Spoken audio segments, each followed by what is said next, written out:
নিষিদ্ধ গল্পঘর। ওয়েলকাম জানাচ্ছি আবারও সবাইকে। আমি মোহাম্মদ হাসিব, নিষিদ্ধ গল্পঘর এর পক্ষ থেকে। আসসালামু আলাইকুম। আশা করি সবাই ভালো আছেন। আমি আলহামদুলিল্লাহ খুব ভালো আছি। আজ শুরু করতে যাচ্ছি নিষিদ্ধ গল্পঘরের ২০তম পর্ব। আজকের ঘটনাটি পাঠিয়েছেন নিষিদ্ধ গল্পঘরের মডারেটর রাকিব। তার লেখার স্টাইল ও গল্পের স্টেপ অসম্ভব সুন্দর হয়েছে। তিনি সুন্দরভাবে লিখেছেন। তো সরাসরি গল্পে চলে যাচ্ছি।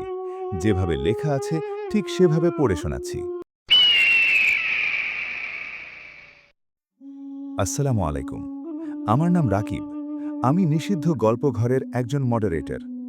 আজ আমি আপনাদের যে ঘটনাটা শোনাতে যাচ্ছি সেটি অনেক পুরনো, প্রায় ১৯৭৫ সালের দিকের। এই ঘটনাটা আমি সংগ্রহ করেছি একজন বয়স্ক লোকের কাছ থেকে। তিনি সম্পর্কে আমার দূর সম্পর্কের নানা। বাংলাদেশের ময়মনসিংহ জেলার এক প্রত্যন্ত গ্রামে ছিল একটা রহস্যময় বিল।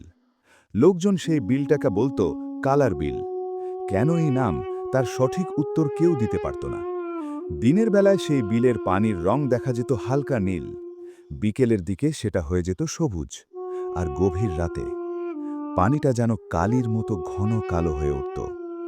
গ্রামের বয়স্ক মানুষরা বলতো, অনেক বছর আগে এই বিলে এক জেলে নিখোঁজ হয়ে গিয়েছিল। তার নাম ছিল রহিম। এক অমাবস্যার রাতে মাছ ধরতে গিয়ে সে আর বাড়ি ফিরে আসেনি। পরদিন সকালে শুধু তার নৌকোটা ভেসে উঠেছিল পানির ওপর, কিন্তু রহিমের কোনো খোঁজ পাওয়া যায়নি। ঠিক ৭ দিন পর বিলের পাড়ে ভেসে উঠেছিল রহিমের নীল হয়ে যাওয়া মৃত শরীর। গ্রামের কিছু লোক পানিতে নেমে তাকে তুলে আনে, কিন্তু সেই ঘটনার পর থেকেই কালার বিলকে ঘিরে শুরু হয় অদ্ভুত সব ঘটনা। আমি যেই নানার কাছ থেকে এই গল্পটা শুনেছি, তিনি একদিন আমাকে বললেন, জানো নাতে, আমার বয়স যখন ১৫ কিংবা ১৬ বছর, তখন আমি নিজের চোখে দেখেছিলাম কালার বিলের এক ভয়ঙ্কর বিভীষিকা। কোনো এক ঈদের ছুটিতে শহর থেকে কয়েকজন বন্ধু বেড়াতে আসে সেই গ্রামে। সেখানে ছিল স্বপনের বাড়ি। স্বপনের কাছে বেড়াতে আসে তার ২ বন্ধু, রাব্বি আর সিয়াম। তারা কেউই জানত না এই শান্ত পানির নিচে কি ভয়ঙ্কর রহস্য লুকিয়ে আছে। কোনো কিছু না জেনেই ভর দুপুরে ৩ বন্ধু নেমে পড়ল কালার বিলের পানিতে।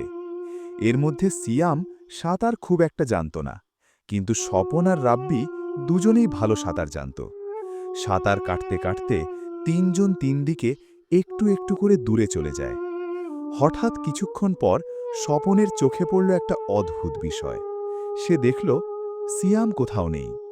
স্বপন তখন চিৎকার করে বলল, কিরে রাব্বি, সিয়াম কই? রাব্বি হাসতে হাসতে বলল, আরে আছে, দেখ না, কোথাও সাঁতার কাটতেছে। স্বপন এবার চারদিকে তাকিয়ে ভয়ে কাঁপা গলায় বলল, না রে, সিয়াম তো কোথাও নাই।